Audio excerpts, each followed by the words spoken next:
Thank you very much. Let's speak now to Eylon Levy, who is an Israeli government spokesman. We have lots to talk to you about. Obviously, the latest developments in Gaza. The hearings today at the International Court of Justice, South Africa accusing Israel of genocide in Gaza. But let's start with this Houthi campaign. And obviously, it's happened as a result of the Israel-Hamas conflict. I wonder if that underlines the fact that perhaps this conflict needs to be brought to a close. If you want to know what the Houthi terror pirate regime is about, you need only look at its slogan, which very helpfully was right by your right ear until a second ago. It says, Allahu Akbar, death to America, death to Israel, cursed be the Jews, victory to Islam. The Houthi terror pirates have all the self-awareness of cartoon villains, but they are no laughing matter. They're a dangerous business. They are a dangerous business, but you don't want to see this escalate across the wider region? No, of course not. We very much hope that this conflict can be contained and that the massacre that Hamas perpetrated on October 7th, that chapter can end with the destruction of the Hamas regime and return of the hostages. But I think that the escalation tonight reminds us of the importance of the UK-Israel alliance, because we find ourselves both fighting different proxies of the same Iranian regime. In Gaza, we're fighting against the Hamas rapist regime, which perpetrated the brutal massacre of 1,200 people on October 7 and took 250 people hostage. And now we find the UK and the US fighting the Houthi pirate regime, which is also aligned in a proxy of Iran. And that reminds us that in the grand scheme of things, in the big fight for international peace and security, the UK and Israel are on the same side. It's just over 3 months now since Hamas went into southern Israel and killed and raped and took many people hostage. How would you describe the collective trauma of Jewish people, not just in Israel, but around the world, 3 months on? Israeli society and the Jewish people around the world are deeply traumatized, not only by the atrocities of October 7th, but the fact that after they happened, they set off a wave of jubilation and celebration around the world. The protests against Israel began on October 8th, before Israel began its offensive against Hamas and immediately after the massacre. And we have honestly been saddened, shocked and appalled to see people at first celebrating Hamas's atrocities and then covering them up, and then denying them, and then trying to cast them onto Israel. And the campaign around the world to tear down the posters of the vulnerable hostages, little children abducted and held as captives in the Hamas terror dungeons, has triggered some very painful memories and reminded us of the depth of the problem of dehumanization of Jews that remains in large parts of the Western world. In terms of the hostages that are still in Gaza, and you still trying to get them out, at the moment it would appear negotiations have broken down, but is it true that Israel have linked that to allowing people in the south of Gaza to return to the north? The hostage issue, with 136 hostages still trapped in the Hamas terror dungeons, is intensely painful for Israeli society. That's why many Israelis walk around with this dog tag that says in Hebrew, "Our hearts are captive in Gaza and bring them home now." 136 people. It's already too late for 25 of them who have been killed in captivity, and we are committed to the pledge to bring them all back. Have you linked it with Palestinians returning to the north of Gaza? I can't comment on specific details of the negotiations. These are sensitive negotiations where human lives hang in the balance, but we are, of course, making every effort to get those vulnerable hostages home, knowing what physical, psychological and sexual abuse they are suffering in those terror dungeons. In terms of eliminating Hamas, which is the stated aim of Israel, you've killed a deputy leader in Lebanon. You say you've killed 8,000 Hamas fighters in Gaza, and we know many thousands of Palestinian civilians have been killed or maimed. Tragically. US Secretary of State Antony Blinken said just yesterday the daily toll on civilians on Gaza, particularly on children, is far too high. Have too many people been killed? Yes.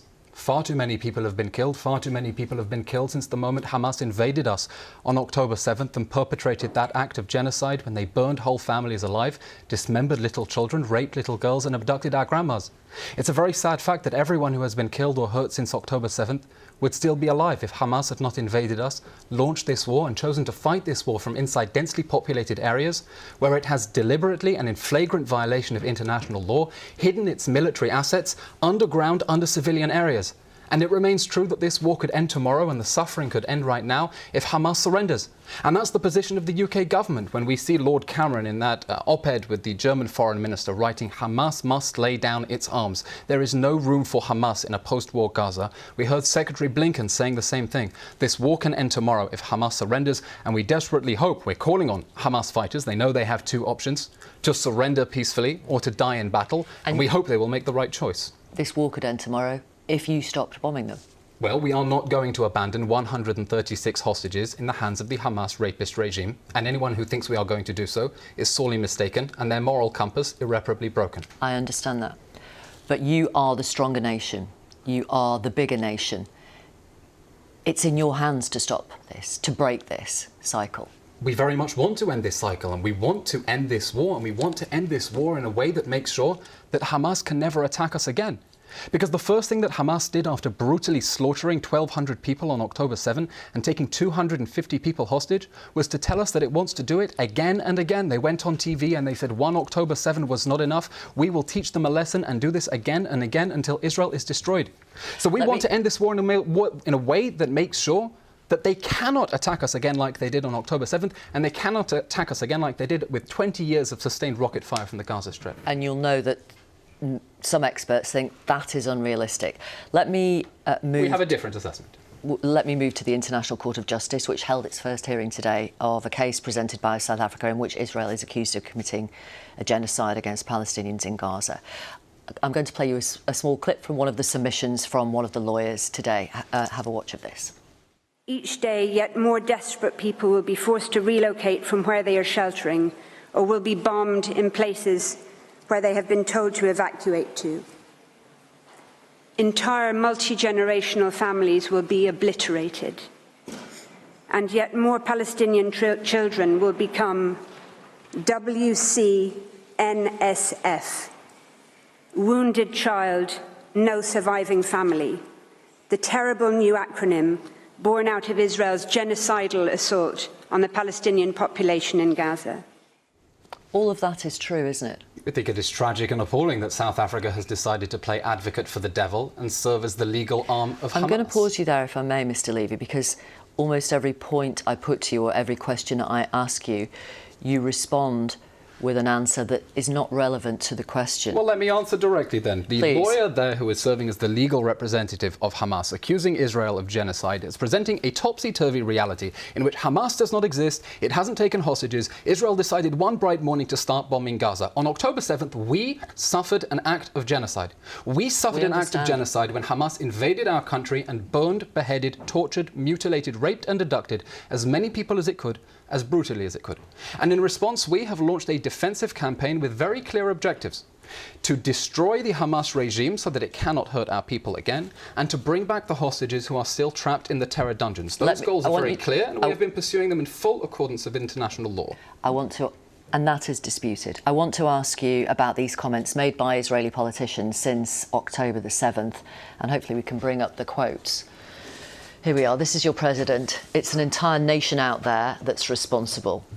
He's referring to Gazans. Have a look at this. The next one. We are now actually rolling out the Gaza Nakba. Nakba, as people know, is a term for catastrophe after the 1948 war, a war used by Palestinians about ethnic cleansing. And we all have one common goal: erasing the Gaza Strip from the face of the earth. Can you see why some people believe that you absolutely don't want Palestinians any longer in Gaza? We think we have been very clear, both in word and in deed. In those words? Well, Mr. Vachuri does not make decisions on security matters in Israel. We think we've been very clear, both in word and in deed, that the people of Gaza are not our enemy. Our enemy is the Hamas regime, and that is why we have gone further than any army in the history of the world to try to get civilians out of harm's way. Now, we just had the former... I'm going to bring you back to the words of those politicians, if I may. We're now actually rolling out the Gaza Nakba. Nakba, the Palestinian term for ethnic cleansing.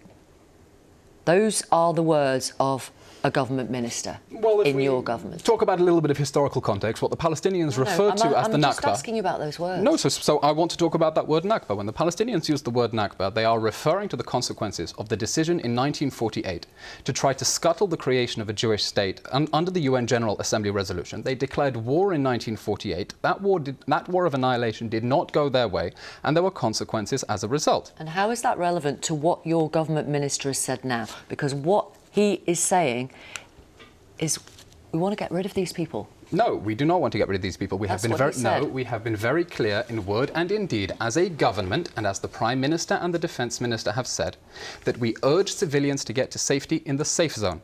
We've been urging them to go to the safe zone. There are no safe zones, you know that. There is no. The Al-Mawasi zone has been rendered unsafe because Hamas has decided to shoot rockets out of it. Hamas decided to shoot rockets out of it, and the United Nations has said absolutely nothing about rockets being fired. People near the Rafah crossing.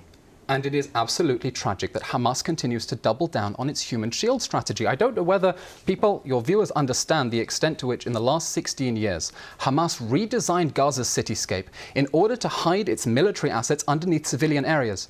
And we have made extensive warnings for civilians to leave. We've placed 70,000 individual phone calls, dropped 7 million leaflets, 14 million phone calls, 14 million text messages. We have been going more than any army in history, and I'm quite happy to be fact-checked, more warnings than all armies in the history of counter-terrorism warfare put together to urge civilians to get out of harm's way. They are not our enemy. Our enemy is the rapist regime that perpetrated the atrocities. There is no such thing out of harm's way in Gaza. I'm going to pause you there because we're out of time. We would like the creation of safe areas, and we would like the UN to cooperate with us instead of condemning Israel for designating safe zones, which is what they have spuriously been doing. You know there's no such thing as a safe area in Gaza. We're going to leave it there. We hope there very much will be the day after Hamas. Thank you very much for being with us. Thank you, Victoria. Thank you. One of the most